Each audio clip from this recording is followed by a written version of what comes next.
نحمدہ و نصلی علی رسولہ الکریم اما بعد۔ الحمدللہ ہمارے 16 پاروں کا خلاصہ مکمل ہو چکا اور آج ہمارا 17واں پارہ ہے۔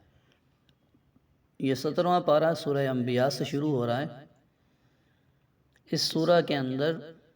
17 انبیاء کرام علیہم السلام کا تذکرہ ہے، اور اس میں بنیادی عقائد توحید، رسالت اور آخرت کا ذکر ہے، لیکن زیادہ تر اس کے اندر رسالت کے عقیدے کو اجاگر کیا گیا ہے۔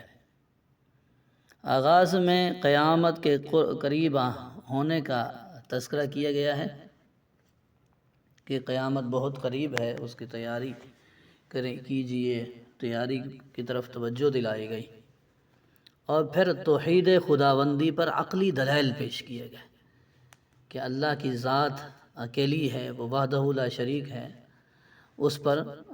عقلی دلیل یہ پیش کی گئی کہ لو کان فیہما آلہہ، کہ اگر اس زمین و آسمان میں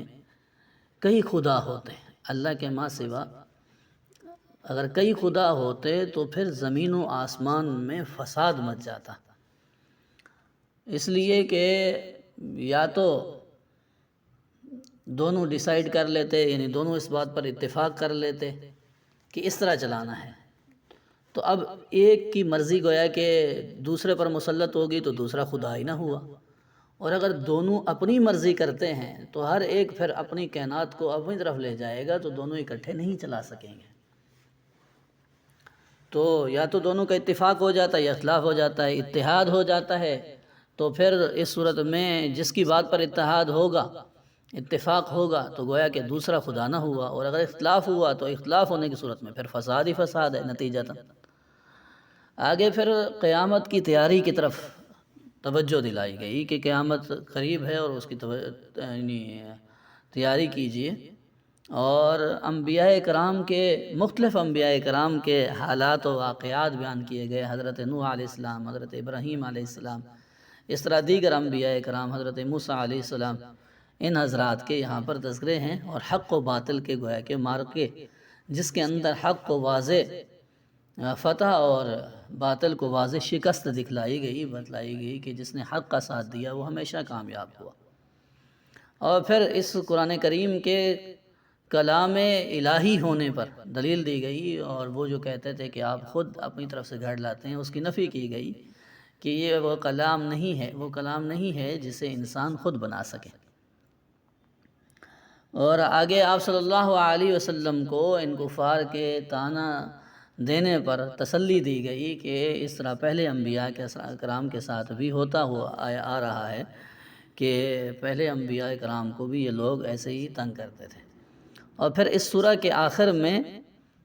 آپ صلی اللہ علیہ وسلم کی رسالت کو کائنات کے لیے رحمت قرار دیا گیا کہ آپ کی رسالت یعنی رسالت محمدیہ تمام کائنات کے لیے رحمت ہے، وما ارسلناک الا رحمۃ للعالمین۔ آگے سورہ حج ہے۔ وجہ تسمیہ یہ ہے کہ اس صورت میں حضرت ابراہیم علیہ السلام کی زبان سے حج کی فرضیت کا اعلان کروایا گیا، اس لیے اس سورہ کا نام سورہ حج رکھا گیا، اور اس میں ہجرت، جہاد، حج اور قربانی جیسے شرعی احکام بھی ہیں، اور ساتھ ساتھ مکی صورتوں والے موضوعات بھی ہیں، جیسے توحید، وعید و انذار، اور اسی طرح بعثت یعنی بعث و جزا، دوبارہ اٹھنا اور جزا کا ملنا، اور جنت و دوزخ اور قیامت کی ہولناکیاں، یہ سب پر گفتگو کی گئی۔ آغاز میں قیامت کا تذکرہ ہے، اور وہ اس انداز سے یعنی بیان کیا گیا کہ دل دہل جاتے ہیں اور جسموں پر کپ کپی طاری ہو جاتی ہے۔ تو بہرحال اس کے اندر بہت یعنی شروع میں یعنی قیامت کی جو ہولناکی بیان کی جا رہی ہے وہ دل کو دہلا دینے والی ہے۔ اور پھر آگے پھر انسانی پیدائش اور تکوین کے مراحل بتلائے گئے کہ دوبارہ زندہ کیے جانے پر استدلال کرنے کے لیے انسان کی تخلیق کے مراحل کو دیکھ لیا جائے کہ انسانوں کے باپ یعنی حضرت آدم علیہ السلام کو مٹی سے پیدا کیا، پھر ہر انسان کو نطفے سے پیدا کیا، پھر وہ نطفے کو لوتھڑا بنایا، پھر بوٹی بنایا، پھر بچہ، پھر جوان، پھر جوانی میں انتقال یا پھر بڑھاپے کو پہنچ جانا، تو یہ انسان کیسے کہہ سکتا ہے کہ اللہ دوبارہ پیدا کرنے پر قادر نہیں ہے؟ وہ کہاں سے کہاں تک اس انسان کو لے آ رہا ہے کہ اس کو کیسے وہ اپنی قدرت کاملہ کے ساتھ وہ کیا تھا، اس کو کیا بنایا، یعنی وہ کوئی شے مذکور بھی نہیں تھا، اس کا کوئی ذکر ہی تذکرہ ہی نہیں تھا، پھر اسے ایک ماں کے پیٹ میں اسے وجود دیا، اور پھر جب وہ باہر آیا تو اسے ایک پہچان دی گئی، اور اب وہ کہتا ہے کہ نہیں دوبارہ رب وہ کیسے پیدا کرے گا؟ تو جس سے پہلے پیدا کرنے پر قادر ہے وہ دوسری مرتبہ بھی پیدا کرنے پر قادر ہے۔ آگے پھر ملل و مذاہب کے 6 گروہ بتلائے گئے کہ اگر ایک نظر سے دیکھا جائے، یعنی ایک تائرانہ نظر سے جائزہ لیا جائے، تو ملت اور مذہب جو ہیں وہ 6 جماعتوں اور گروہوں میں تقسیم ہو جاتی ہیں۔ مسلمان، نمبر 1 مسلمان، نمبر 2 یہودی، نمبر 3 عیسائی، اور نمبر 4 صابی۔ یہ حضرت ابراہیم علیہ السلام کے زمانے میں تھے اور ستاروں کی عبادت کیا کرتے تھے۔ نمبر 5 مجوس، یعنی آتش پرست، آگ کی پوجا کرنے والے، اور نمبر 6 مشرک۔ یہ 6 گروہ اور 6 بنیادی مذاہب گویا کہ کام کر رہے ہیں۔ اب ان میں سے جو صرف پہلا فرقہ اور پہلا مذہب ہے، یعنی مسلمان، اسلام، وہ فرقہ رحمان ہے، وہ رحمان کا گروہ ہے، وہ رحمان کی جماعت ہے، اور اس کے علاوہ پانچوں کے پانچوں گروہ شیطان کے ہیں،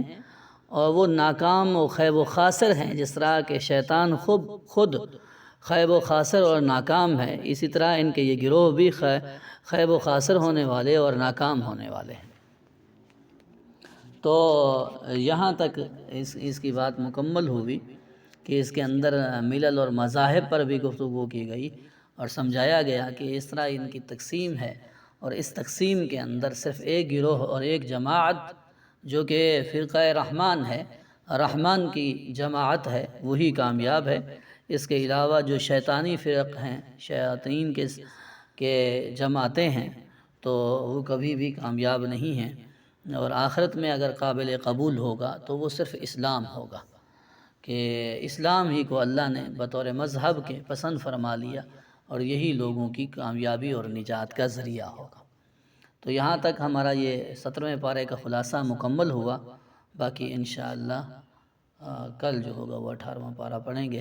اللہ رب العزت دین کے مطابق عمل کرنے کی توفیق عطا فرمائے۔ وما علینا الا البلاغ۔